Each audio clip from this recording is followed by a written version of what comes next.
নমস্কার। সঞ্জয় দেবশাস্ত্রীর তরফ থেকে সকল দর্শক বন্ধুদের স্বাগত।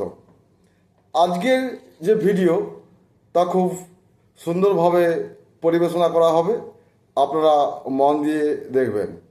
কবচ প্রস্তুত প্রণালী, কিভাবে সাধকরা কবচ তৈরি করে সেই পদ্ধতি আমি আজ এই ভিডিওর মাধ্যমে দেখাবো। বর্তমান সময়ে রত্নের যে দাম, অধিকাংশ লোক ধারণ করতে পারে না। তাছাড়া অনেক ফেক রত্ন রাস্তায় বিক্রি হচ্ছে, আপনি জানতেও পারবেন না সেগুলো আসল না নকল। তাই কম খরচে কবচ বা মাদুলি ধারণ করতে পারেন, যা পূর্বপুরুষরা করে আসছে। আগেকার দিনে এত রত্নের চাল ছিল না, সবেই কবচ ধারণ করত। কবচ ধারণ করতে গেলে তার কিছু নিয়মকানুন মানতে হবে, না হলে কবচের কাজ হবে না। সাধক যখন কারুর জন্য কবচ বানিয়ে দেবে, তখন তাকে ধারণ করার পদ্ধতি বা নিয়ম জানিয়ে দেবে। কবচ বিভিন্ন রকম হতে পারে, যার যার যেমন কবচ লাগবে সেইভাবে সাধক কবচ বানিয়ে দেবে। যেমন বিবাহের জন্যে মহাশক্তি বা প্রজাপতি কবচ, ব্যবসার জন্য লক্ষ্মী ভিসা কবচ, শীঘ্র বিবাহের জন্য মাতঙ্গিনী কবচ, পুত্র সন্তান লাভের জন্য ত্রিপুরা ভৈরবী কবচ, স্বামীকে নিজের বশে রাখতে ভুবনেশ্বরী কবচ, ফাঁড়া রক্তপাতের জন্য মহামৃত্যুঞ্জয় কবচ, শত্রু নিধনের জন্য বগলামুখী কবচ, এছাড়া আরও বিভিন্ন কবচ রয়েছে। এইভাবে বিভিন্ন কবচ বানানো হয়, যার যেমন সমস্যা সেইভাবে সাধক তার কবচ বানিয়ে দেয়। এবার দেখুন, একটি কবচ বানাতে গেলে সাধকের কী পরিমাণ পরিশ্রম করতে হয়। প্রথমে হবে মালা জপ। এই আমি দেখাচ্ছি যে প্রথমে এই মালা জপ আপনাকে করতে হবে। তাহলে প্রথমে কি হবে? প্রথমে হবে মালা জপ। শুদ্ধ বস্ত্রে বা শুদ্ধ চিত্তে মালা জপ করতে হবে। যার জন্যে কবচ হবে তার নাম, গোত্র এবং যে কবচে যে মন্ত্র তা জপ করতে হবে। মন্ত্র অনুযায়ী কোনো মন্ত্র 10,000 বা 20,000 বা 1,00,000 বার মন্ত্র জপ করতে হতে পারে। শাস্ত্রে মালা জপ করতে হয় এইভাবে।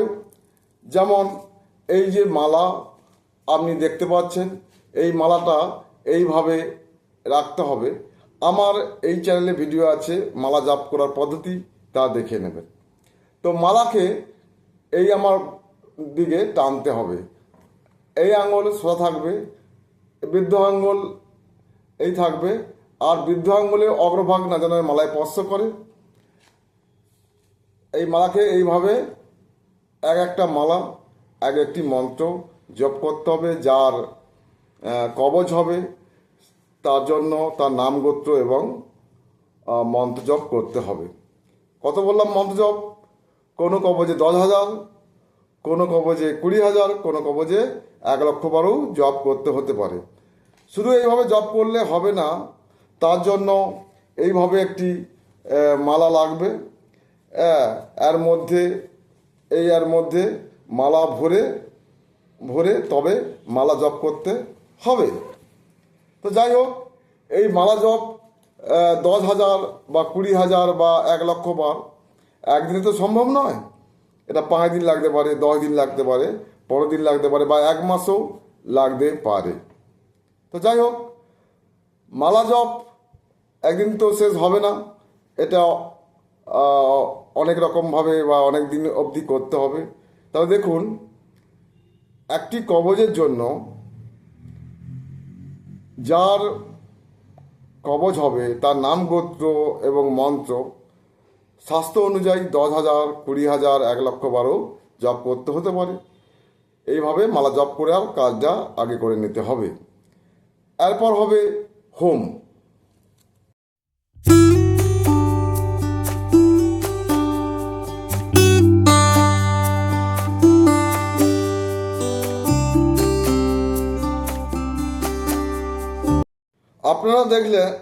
আপনারা দেখলেন এটি তান্ত্রিক হোম হলো। এই তান্ত্রিক হোম করতে হবে কবজের জন্য। যাই হোক, এই হোম করার সময় যার কবজ হবে তার নাম, গোত্র এবং মন্ত্র বলে ঘৃত বা বেলপাতা এই হোমের মধ্যে আহুতি দিতে হবে। বুঝতে পারলেন? এবং হোমের মধ্যে শাস্ত্র অনুযায়ী বিভিন্ন রকম দ্রব্য রয়েছে, যেমন তিল, পঞ্চশস্য বা বিভিন্ন গাছের ডালপালা দিয়ে হোম সম্পন্ন করতে হবে।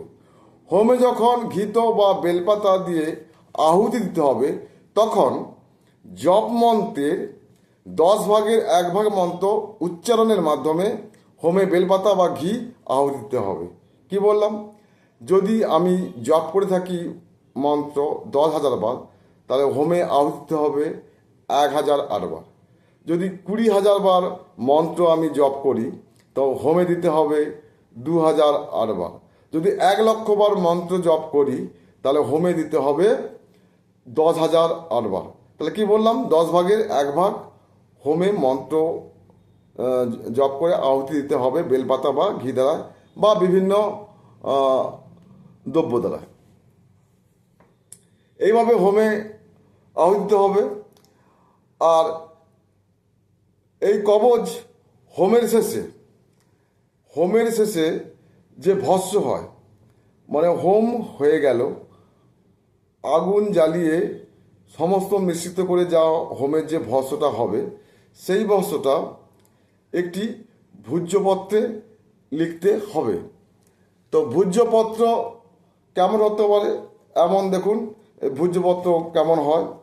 এইভাবে ভূজ্যপত্র হয়। আপনারা দেখছেন ভূজ্যপত্র, এটি বেনিয়া দোকানে পাওয়া যায়। এই ভূজ্যপত্র কোথায় পাওয়া যায়? বেনিয়া দোকানে। তো কি বললাম যে মাদুলি বা কবজ, দেখুন এইভাবে মাদুলি হতে পারে, এইভাবে কবজ হতে পারে, এইভাবে কবজ বা এইভাবে মাদুলি হতে পারে, বা 4 কোণা হতে পারে, বিভিন্ন টাইপের এগুলো হতে পারে। তো এর মধ্যে কি করতে হবে? এই যে ফাঁকা জায়গাটি দেখছেন, এর মধ্যে হোমের ভস্য দিতে হবে। তারপর কি করতে হবে? তারপর যন্ত্র মাখতে হবে ভূজ্যপত্রে। দেখুন কিভাবে যন্ত্র মাখা হয়। দেখুন সেই ভূজ্যপত্রে আমি এই যন্ত্র মেখেছি। দেখছেন যে ভূজ্যপত্রে এইভাবে যন্ত্র মাখতে হতে পারে, বা এইভাবে কিছু লেখা থাকবে। এই লেখা জাতীয় যার যেমন কবজ হবে তার এইভাবে করতে হবে। লেখা হতে পারে, বিভিন্ন আঁকা হতে পারে। এইভাবে করে সেটাকে এই কবজের মধ্যে ভরতে হবে। তো এর লেখার আবার নিয়ম আছে। এটা কুমকুম, গরচনা বা ডালিম গাছের কলম দিয়ে একে লিখতে হয় বা লিখতে হবে। তো হয়ে গেল। এর মধ্যে ঢোকানো হলো, কী ঢোকানো হলো? হোমের ভস্য, ভূজ্যপত্রের উপরে আঁকা যন্ত্র, এবং যে কবজের যে শেকড়, তার মূল, গাছের মূল, সেই মূল ঢুকিয়ে মোম বা গালা দিয়ে কবজটিকে আঁটিয়ে দেওয়া হলো। এরপর কি হবে না, এরপর হবে শোধন। তো আপনি কিভাবে শোধন করবেন, বা সাধক কিভাবে শোধন করবে?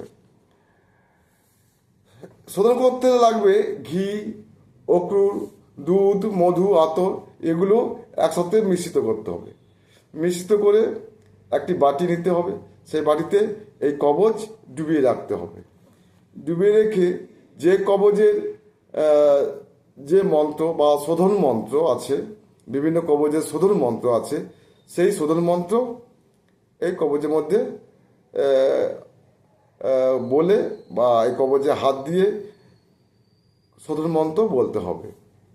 এইভাবে প্রস্তুত হবে কবজ। একটি কবজ বানাতে সাধকের অনেক দিন লেগে যেতে পারে।